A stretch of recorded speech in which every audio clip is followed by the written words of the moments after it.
Post-traumatic stress disorder is the fourth most common VA disability claim. PTSD is rated under diagnostic code 9411, and PTSD is a mental health condition. So you could be rated at 0, 10, 30, 50, 70, and 100%. Most veterans that get a rating for PTSD and win their PTSD claim get a 70% rating. If you have under a 70% rating, you need to file for an increase. If you want to talk about increases and strategy, check out my boot camp, links in the description. This is where, you get into if you have a lower than a 70% rating, you need an increase.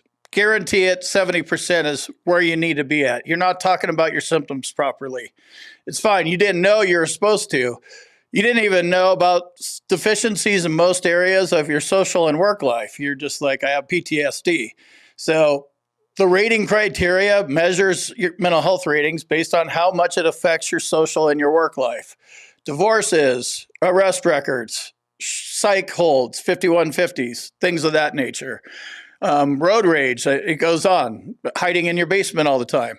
So if you, are lower, you want to talk, check out my boot camp, combatcraig.com, links in the description.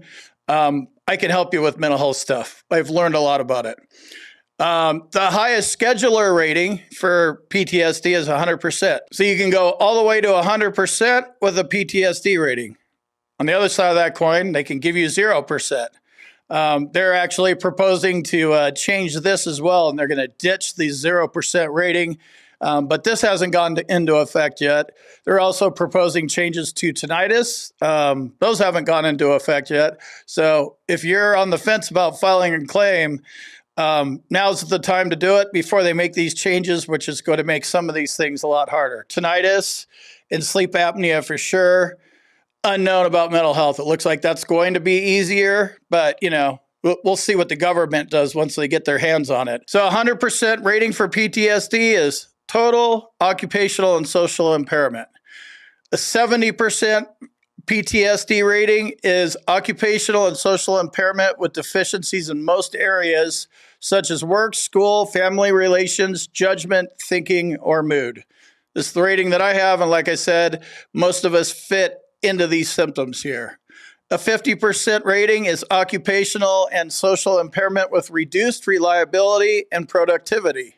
This was actually my first mental health rating when I wasn't quite talking about my symptoms because I didn't understand how all this stuff worked. A 30% rating for PTSD is occupational and social impairment with occasional decrease in work efficiency and intermittent periods of inability to perform occupational tasks, although generally functioning satisfactorily, with routine behavior, self-care, and conversation normal. I know this doesn't make a whole lot of sense, but these are the way the ratings come from. So you have to fit yourself into these symptoms and these headings and see where you're at. But I'm just telling you, you'll have stuff in the 30 and the 10 and the 50. 70 is what you need to focus on. 10%. Occupational and social impairment due to mild or transient symptoms which decrease work efficiency and ability to perform occupational tasks only during periods of significant stress or symptoms controlled by continuous medication. Here's the medication piece. This pops up all over the place. When you take meds, does it get better? Mental health, not so much. High blood pressure, like a hypertension claim, you have to take it. If you don't take it, you'll die. So some things are going to affect, medication is going to affect some disabilities worse than they're going to affect others. And the 0% rating for PTSD has no symptoms or continuous medication, keeps your symptoms completely in check, which also means no symptoms. If you want to learn more about the VA claims process, check out my bootcamp at combatcraig.com. And if you need medical evidence, this is a perfect example of where you would need it. Need a nexus.